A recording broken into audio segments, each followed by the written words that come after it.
In the world we live, life is represented by two separate, yet equally important entities. The people who live on this earth and the memories they leave behind when they have departed. This is one such story.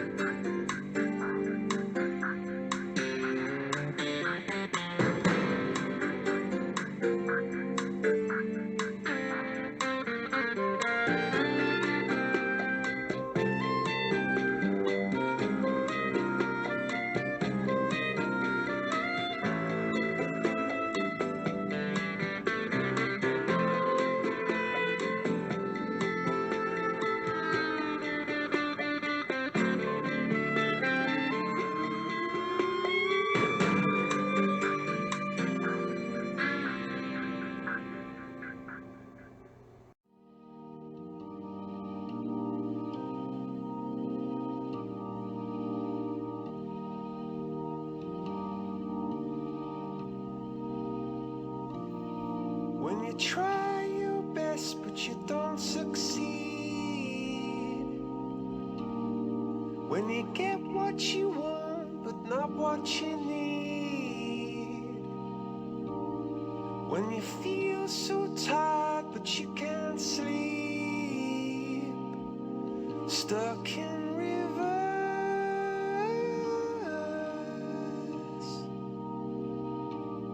and the tears come streaming down your face,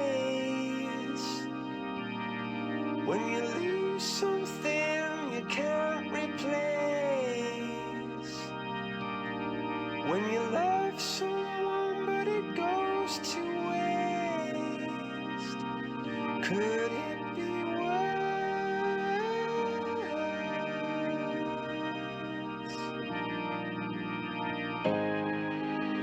lights will guide you home and ignite your bones, and I will try to fix you.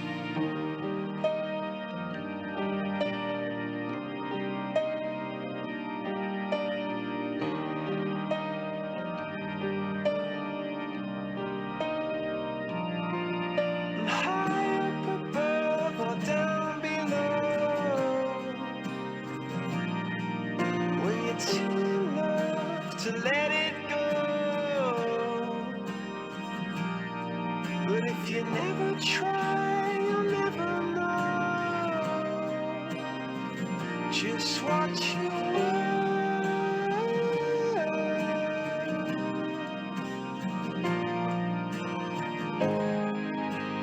Lights will guide you home and ignite your bones, and I will try to fix you.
Roberta, third daughter. Kelly Sue. I'm her fourth daughter.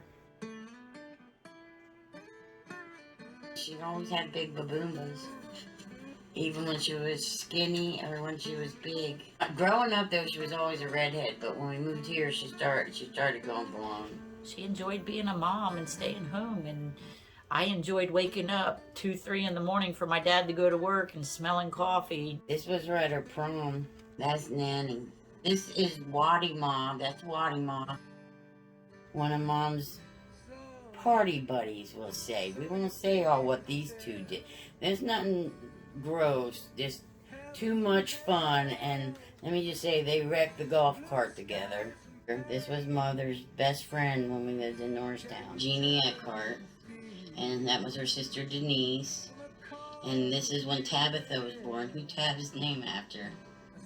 Lots of walking. She would never get a license till right before we moved here in '82. I think she was just afraid to drive, or maybe my dad just didn't want her to have one. I'm not really sure why, but it wasn't till he was put in alcoholic Seabrook she went and got her license and practiced and learned how to drive in a '72 Duster.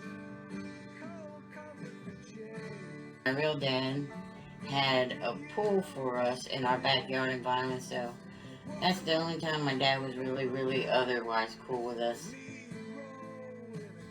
He would throw us in the pool and let us climb on his shoulders. My dad swore we wouldn't live on coffee and oatmeal, so they always did go to the meat market and get lots of beef. We were the first kids probably that said we were sick of roast dinners. We craved anything but a roast dinner, but that's what we would get. And Mom used to date him first. That's your uncle, our Uncle Junior.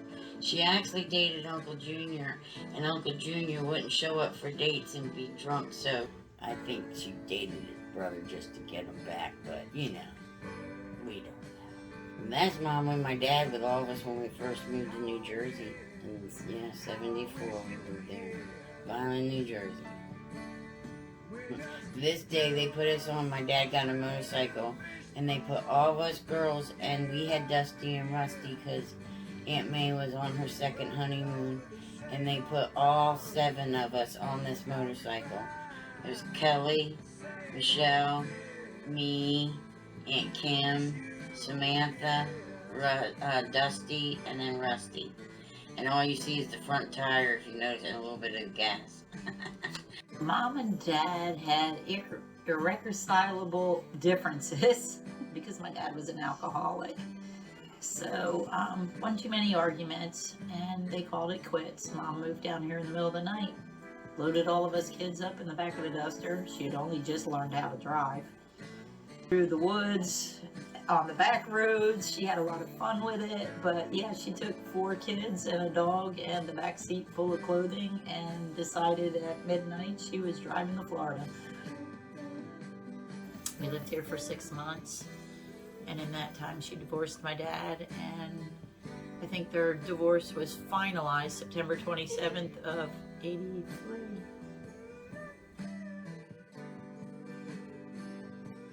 We met him when we lived at the Fishnet. He always had a garden. He always had a nice smile. He was always kind to her, and he made her laugh. We lived with Dan up there in Ozella. Roberta, Samantha, and I. Michelle was already in Alabama.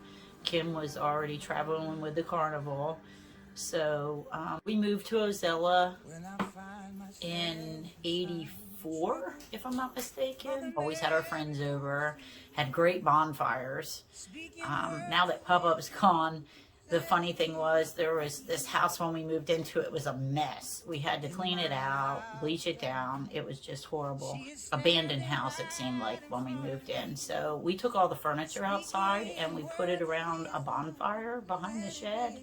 And I invited all of my friends over and my first boyfriend. We started burning everything from cleaning up the yard. We had this big bonfire. You could see it over the shed. And then all of a sudden, about 10, 11 o'clock at night, Dan says, "That's it. Everybody get up. It's time to leave." So Dan and I picked the couch up and threw it on the fire. Kind of scared everybody, but at the same time, We had fun. He was always a lot of fun. For Dan, Danzo Bean. Here's a mother with Daddy Dan. She, they were Tweedledee and Tweedledum, that's all I could say. They were Fisherman Dan and his all-girl band. That's what they called us. And then this guy Nick used to hang out, so they called him Sidekick Nick. And then Dan brought home a new worker from work, and we all called him New Wave Dave. Everybody had a name. So, Dan had his moments of being really cool too. And I got us a boat, and they put the water in it for you guys. And it never went in the water till Pop-Up fixed it way after we all left. If you can't put the boat in the water, put the water in the boat. That's the truth. I do remember one time they were cleaning up, he put a paint can in the fire, and we didn't realize that when it exploded, it had the old time hooks that went behind curtains, and it went through Dan's leg. And my mom, as fast as it went into his leg, went to pull it out. It was red hot from the fire. Mom burned her hand. Dan burned his leg. He had a hole in his leg from it, piercing it. It was a horrible mess, but the two of them laughed it off and took care of each other. I moved out of home, and Mom went on her way taking care of life. And then Danielle came in '89, and Mom moved away with Danielle. The breakup was my rebellious sisters wouldn't follow his rules, and Mom stood up for my sisters, even though they gave up all those years ago in the 90s on each other. They never gave up with the way they felt about each other. They just couldn't live together anymore. That's your mother. That's me. And that's Kelly. Samantha, she was our little doll.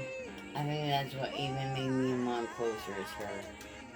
Me and Sam were always really right by my mom all the time, because we were always taking care of Sam together. And this was one of our trips when we went to Georgia and visited Kim when she was with Dwayne. Mom was still a redhead back then. And this here was Sam's funeral at Firo. We had Pop-Up, that's the first time I ever seen Pop-Up in a suit, really. He looked pretty good, I must say. My sisters would remember my mom with that leather strap that my father wore, his belt. And Nana used to have a knack for taking that belt and snapping it. When you heard that snap, whatever was out of place, you put in place. And thank you, girls, for the many lessons I learned from you, from your mistakes, to avoid getting my ass beat. She was very outgoing, and majority of the time, once we got to a certain age, it was like, as long as we told her what we were doing or where we were going, she didn't usually have a problem with it. And so, I mean, with my real dad, though, they were very strict. You couldn't do nothing out of place with them up there, really. Very on and off, you could get away with stuff. More with her than him, though. But when we got down here and they got apart, she was like living more with your friend. As weird as it sounds. I mean, she was our mom, but she was like our best friend. I mean, she made sure the bills were taken care of and we had food to eat, but she never told us we couldn't dye our hair, or we couldn't wear makeup, or we couldn't wear what we wanted to wear. I think it was the same. My mother's piece of advice was the same her mother gave. Speak the truth, speak it forever, cost it what it will. Those who do the wrong thing still. I guess that if you're not really, I mean, it came later in life because she endured a bunch of crap with my dad. But, like, if you're not truly happy in your situation, don't be afraid to walk away whether you don't have somewhere to go or no money. I mean, if you're a good person, there's always a higher power that's going to help you, so don't be afraid. And don't stay in a situation where you're not going to get nowhere. So that I can honestly say. would say, even when she didn't do it herself, she would say it. So, I mean, and that did stick with me. Took a long time to learn it myself, too, but it finally hits you. I think it's a certain age advice that you don't take it till you're that certain age, even from yourself.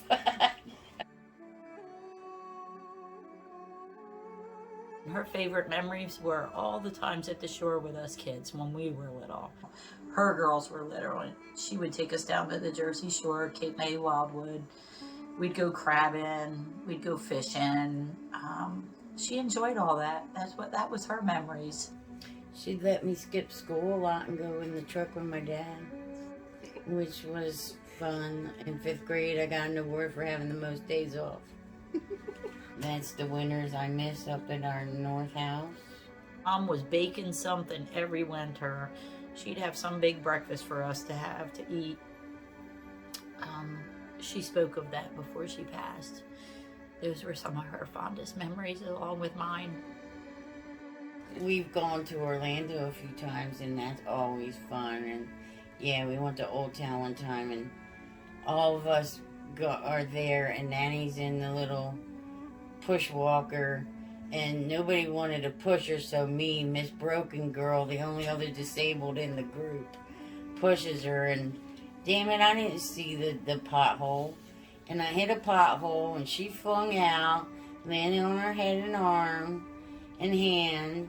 And I went to help her up because everyone stood there like in shock instead of trying to help her up. And they're all able-bodied, but I bent over to help pick her up and dumped a Coke on her head. Because the way I was holding my Coke, I didn't mean to. But it happened. And then finally Don and Jamie came over and helped her back into her chair. And then they took over like I was horrible. She was all right. We gave her a Band-Aid. We did. We went to the office and got her a Band-Aid. We'd tell her to walk it off, but she had to sit in the chair and be pushed. It happened. I'm not ashamed. It's all right. She knocked me over one time after, years later. She got me back. It was probably the worst night of my life, but it might have been the funnest night of my life too. The night that I left Kenny. My mom told me, after she drugged me with a Xanax and water to stop me from crying hysterically on her kitchen floor, her words were, "I don't have a lot to give you, but I always have a meal, an ear to listen, a meal to feed you, and a bed to sleep in." And I've tried to be the same way with everybody. I don't have much more to say other than this was probably one of the funnest days, and we're missing a few people in here.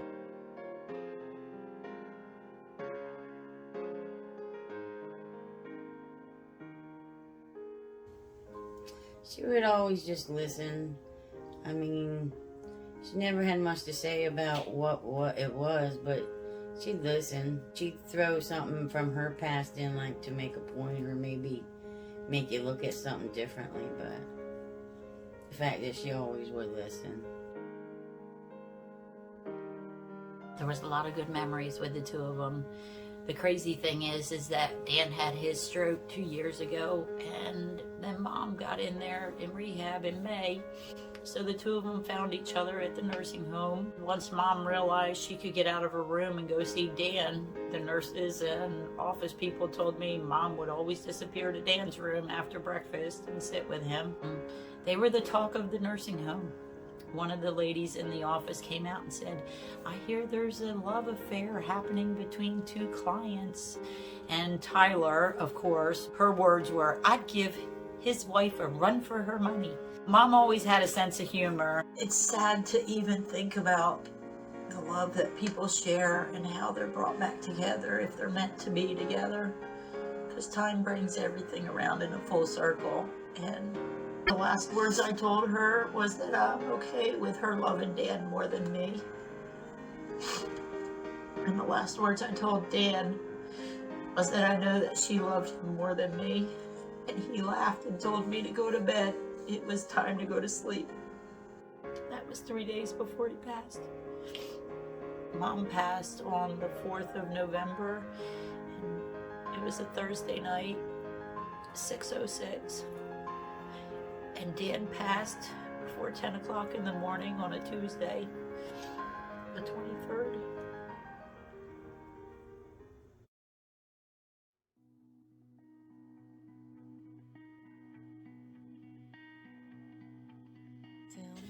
I did go into all of her paperwork that Roberta gave me. Thanks, Bert. I dug in it for hours today. Today's the 3rd of December. I found 2 cards. This card and this card. And they were in an envelope marked important. The first card said, Happy Mother's Day. Wishing you smiles that turn into laughter, laughter that turns into happiness, all day, every day, especially today. Have a wonderful day.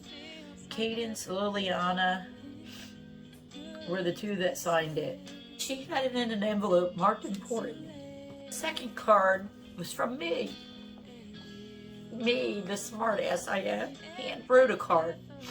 And I wrote, Dear Mom, thank you for tucking me in when I was young, picking me up when I'm down, showing me how to do everything. Thank you for teaching me to do things on my own and always believing in me. Thank you for hugging and loving me forever and the special things that made me happy. On the inside, I put my hand. The helping hand will always be there. And I wrote on the inside, thank you for your time and your life as my mommy. Love, your Kelly Sue. Happy Mother's Day 2017. So I can only assume this card was from 2017 too. And she saved it.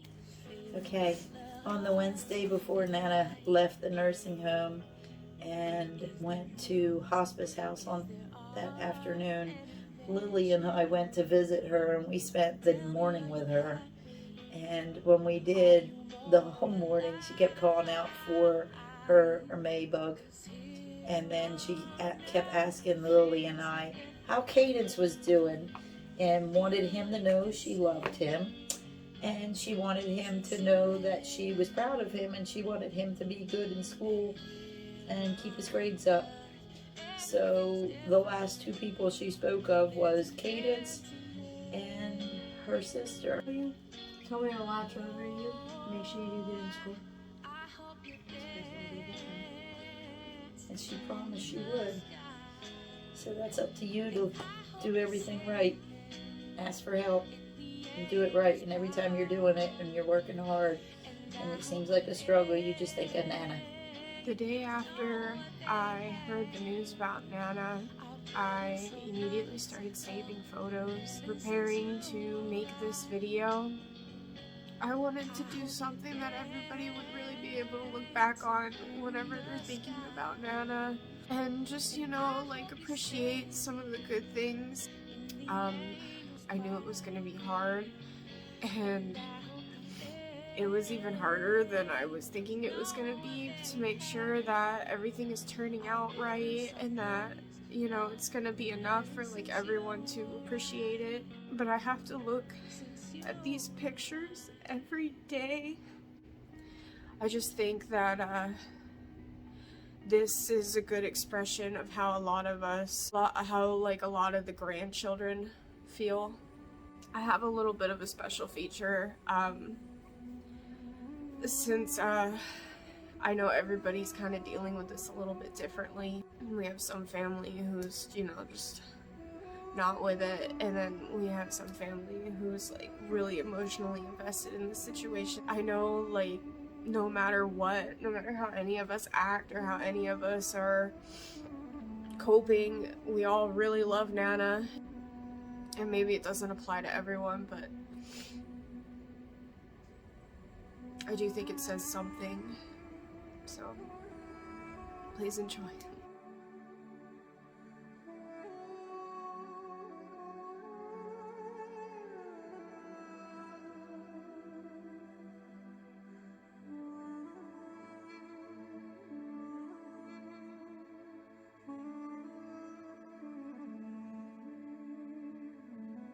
Nana, I thought I'd get in touch with you, see how you guys are.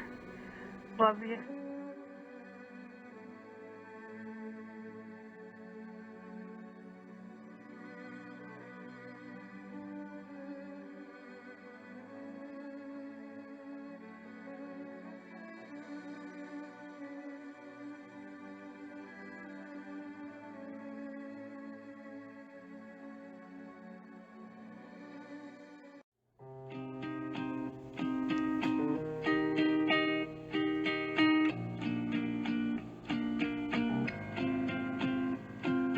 Days pass by and my eyes stay dry, and I think that I'm okay, till I find myself in conversation fading away. The way you smile, the way you walk, the time you took to teach me all that you had taught. Tell me, how am I supposed to move on? These days I'm becoming everything that I hate. Wishing you were around, but now it's too late. My mind is a place that I can't escape your ghost.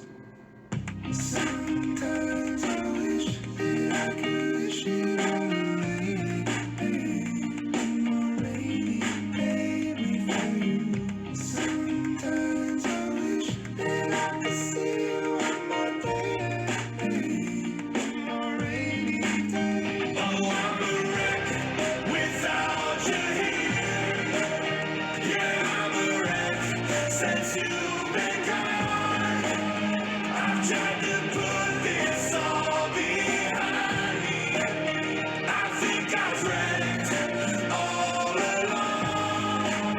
Yeah, I'm a wreck. They say time will heal it, the pain will go away.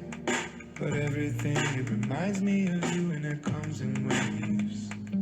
The way you laughed and your shoulders shook, the time you took to teach me all that you had taught. Tell me, how am I supposed to move on? These days I'm becoming everything that I hate. Wishing you were around, but now it's too late. My mind is a place that I can't escape your ghost. Sometimes I wish that I could wish it all away. I'm already baby for you. Sometimes I wish that I could see you one more day. I'm already dead. Oh, I'm a wreck without you here. Yeah, I'm a wreck since you've been gone. I've tried to put this all behind me. I think I've wrecked all along. These days when I'm on the brink of the edge, remember the words that you said. Remember the life you led.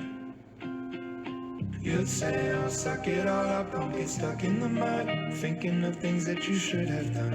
I'll see you again, my loved one.